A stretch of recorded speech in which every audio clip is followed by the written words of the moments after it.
नमस्ते बच्चों। जैसा कि आप जानते हैं कि आपके सिलेबस में गद्य शिक्षण विधि में एक विधि का वर्णन आया है, कथा कथन विधि।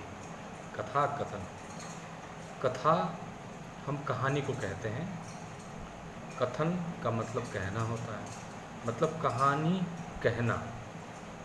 अब ये कथा कथन और कहानी कहना जो विधि है, इस वीडियो के माध्यम से हम लोग इसके बारे में विस्तार से बात करेंगे, विस्तार से चर्चा करेंगे। आइए हम जानते हैं कि कथा कथन विधि क्या है। बच्चों, गद्य शिक्षण की विधा के अंतर्गत कहानी भी आती है, और कहानी को हम कई नामों से जानते हैं। कथा कहते हैं, कहानी को हम और भी कई नामों से जानते हैं, जैसे कि बोलचाल में हम उसको गल्प भी बोलते हैं, कथानिका भी कहते हैं, आख्यायिका भी कहते हैं, कथानक भी कहा गया है, वृत्तांत भी कहा गया है। अनेक नाम से हम कहानी को जानते हैं। कहानी कहा किसको जाता है, कथा किसको कहते हैं। कहानी की एक छोटी सी परिभाषा है कि कहानी गद्य की एक ऐसी विधा है जिसमें किसी एक घटना, समस्या अथवा भाव की ही अभिव्यक्ति की जाती है और लेखक की सारी शक्ति उसी पर केंद्रित रहती है। दो बातें इसमें आई कि किसी एक घटना या किसी एक समस्या या किसी एक भाव की अभिव्यक्ति होती है। कोई भी कहानी आप उठा कर देख लीजिए, हर कहानी में कोई न कोई एक घटना का वर्णन जरूर रहता है, एक भाव का वर्णन जरूर रहता है, एक समस्या का वर्णन जरूर रहता है। साथ ही साथ जिसमें सारी शक्ति जो है, सारा जो एफर्ट है लेखक का, वो सारे एफर्ट लेखक लगाते हैं। एक छोटी सी परिभाषा कहानी की है। और एक परिभाषा ये भी आया है कि कहानी एक लघु वर्णनात्मक गद्य रचना है जिसमें वास्तविक जीवन को कलात्मक रूप में प्रस्तुत किया जाता है। कोई भी कहानी आप उठाकर देख ली, चाहे वो पशु पक्षियों से संबंधित हो, मानव से संबंधित हो या पेड़ पौधे से संबंधित हो, कई प्रकार की कहानियाँ आपको देखने को मिलती है, लेकिन उसका कहीं न कहीं हमारे वास्तविक जीवन से भी संबंध रहता है। तो कहानी वह जिसका संबंध हमारे जीवन से हो। अब है कि ये तो कहानी की बात हो गई, कहानी कहते किसको है, लेकिन है कि गद्य शिक्षण की जो ये विधा है, इस विधा को हम कक्षा कक्ष में शिक्षण विधि के माध्यम से हम कैसे बच्चों के सामने लाएं। आप जैसा कि जानते हैं कि कहानी बच्चों को बेहद पसंद होती है। कहानी में बच्चे सबसे ज़्यादा रुचि लेते हैं, सबसे ज़्यादा रुचि लेते हैं। कहानी उनको छोटे से उम्र से जो है भाती है। कहानी यदि कोई बच्चा सुनता है तो वह अचानक रुचि लेने लगता है, अचानक उसमें भाव विभोर हो जाता है, कंसंट्रेशन बढ़ा लेता है और एकाग्रता के साथ कहानी को सुनता है, कहानी को समझता है। तो कहानी में बच्चे काफ़ी रुचि लेते हैं। जैसे आप घर में रहते होंगे तो यदि बच्चे बोर होते हैं तो पापा कहानी सुनाओ, मम्मी कहानी सुनाओ, दादाजी कहानी सुनाइए। कुछ बच्चे तो ऐसे होते हैं कि बिना कहानी कहे हुए वो तो सोते ही नहीं हैं, चाहे आप कहानी झूठ के रखें चाहे सही के रखें, लेकिन बिना कहानी के तो वो सोते ही नहीं हैं। तो एक बच्चों का जो लगाव है कहानी के साथ, वो प्रारंभिक अवस्था यानी प्रारंभिक आयु से ही देखने को मिलता है। प्राइमरी कक्षाओं की जहाँ तक बात है तो प्राइमरी कक्षाओं में कहानी कहने की जो विधि है, शिक्षक जब कहानी कहता है या कथा कहता है तो उसको किस प्रकार कहनी चाहिए, ये जो मेथड है, इसी मेथड के बारे में आज विस्तार से बात करेंगे। मनोविज्ञान भी यह कहता है कि बालकों का जो मन है वो कहानियों में अत्यधिक लगता है, और जिस कार्य में मन लगता है उस कार्य में ध्यान भी अधिक लगता है। देखिए मनोविज्ञान का साइंटिफिक कितना अप्रोच है। वो कहते हैं कि बच्चों का मन कहानी में प्रारंभिक अवस्था से ही लगता है, और यदि किसी चीज़ में मन लग जाए तो उसमें ध्यान बढ़ जाता है, और जब ध्यान बढ़ जाता है तो उसमें एकाग्रता विकसित होती है, और जब एकाग्रता बढ़ जाती है तो क्या होता है, ज्ञान मस्तिष्क में जाकर के स्थायी रूप ले लेता है। जब किसी विषय वस्तु को आप सीखते हैं या जब किसी नॉलेज को आप ग्रहण करते हैं एकाग्रता के साथ, रुचि के साथ, ध्यान के साथ, तो उसका साइड इफ़ेक्ट क्या होता है, वो आपके मन मस्तिष्क पर आकर के ऐसे बैठ जाता है, सेव हो जाता है, जो काफ़ी दिनों तक आपको रहता है। मतलब उसकी अमिट छाप जो है आपके मस्तिष्क पर पड़ जाती है। तो ये मनोवैज्ञानिक ने का कथन है, या मनोविज्ञान ने इस प्रकार कहता है। कहानी सुनाना एक कला है। हर व्यक्ति कहानी को सुना नहीं सकता। कहानी सुनाने की भी एक कला है। कहानी को किस प्रकार कहनी चाहिए, किस भाव के साथ कहनी चाहिए, किस उतार चढ़ाव के साथ कहनी चाहिए, किस लय के साथ कहनी चाहिए, या किस पिच के साथ, फ्रिक्वेंसी के साथ कहनी चाहिए, ये सब सारी चीज़ें कहानी कहने में लगती हैं। तो कहानी कहना भी एक जो है आर्ट है, कहानी कहना एक कला है। और प्रत्येक अध्यापक का यह कर्तव्य है कि वह कहानी कहने की कला में अपने को निपुण बनाए। ये प्रत्येक अध्यापक का कर्तव्य है कि क्लासरूम में कहानी जब वो सुनाए तो उसमें कहानी कहने की जो निपुणता है वो ज़रूर आनी चाहिए। कहानी की जो रीति है, कहानी की जो सभ्यता है, या आदिकाल से जो कहानी जो मनोरंजन का साधन रही है, उस साधन को बरकरार रखने के लिए शिक्षक को ये चाहिए कि कहानी कहने की जो कला है उसमें वह मास्टरी बने, उसमें वह मास्टर हो जाए। यह एक होना चाहिए, रिस्पॉन्सिबिलिटी टीचर्स की होनी चाहिए।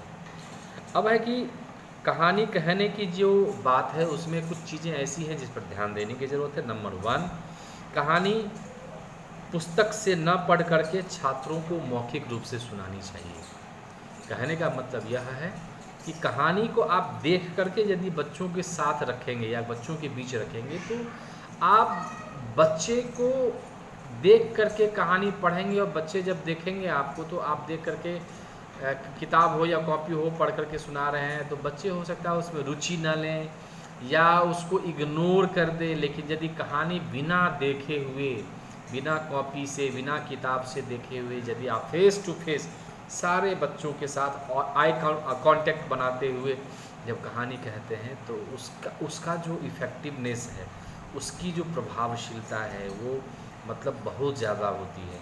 तो कहानी कहने में एक बात जो ये बात सामने आई कि पुस्तक से ना पढ़ करके कहानी शिक्षक को मौखिक रूप से सुनानी चाहिए।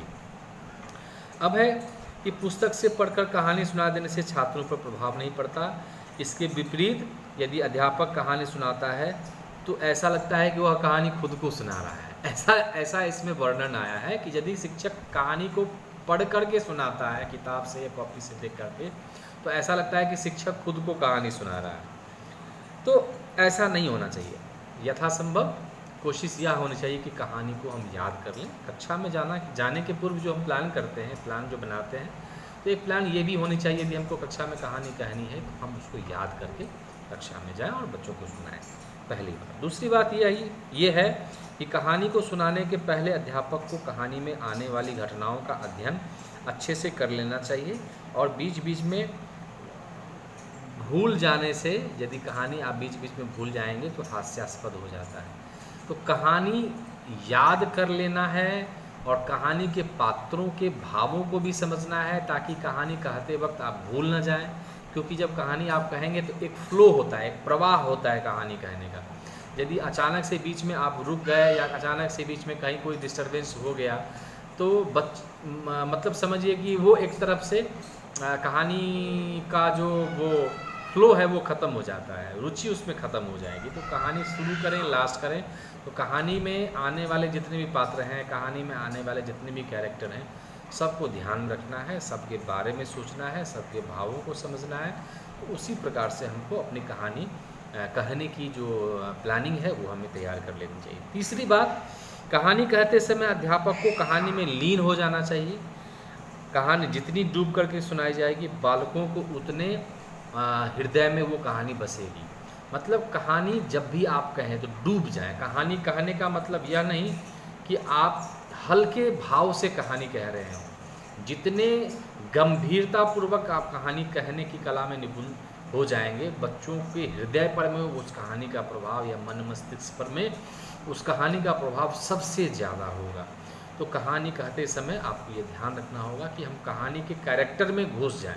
जैसे एक अभिनेता या अभिनेत्री जब किसी कैरेक्टर में घुसती है या जब किसी कैरेक्टर को प्ले करता है तो कोशिश करता है कि कुछ देर के लिए ये कुछ क्षणों के लिए वह अपना जो वास्तविक रियल जो उसका जो अपना एक स्थिति है या अपनी जो एक पहचान है उसको वो भूल जाता है और वह कैरेक्टर में घुस जाता है, तब जाकर के उस कैरेक्टर का रोल प्ले करता है और तब उसका एक पर्दे पर में उसके अभिनय को दिखाई जाती है ना। ऐसा होता है कि नहीं? ठीक इसी प्रकार से कहानी कहते समय शिक्षक को पात्रों के भावों को कहते समय या पात्र के बातचीत के या वार्तालाप या संवाद को कहते समय उसमें डूब जानी चाहिए।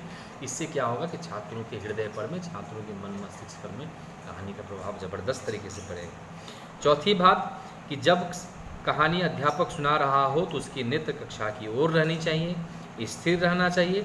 ऐसा करने से छात्रों का ध्यान स्थिर तथा एकाग्र रहता है। पहले भी मैंने बताया कहानी कहते समय शिक्षक को क्या करना चाहिए।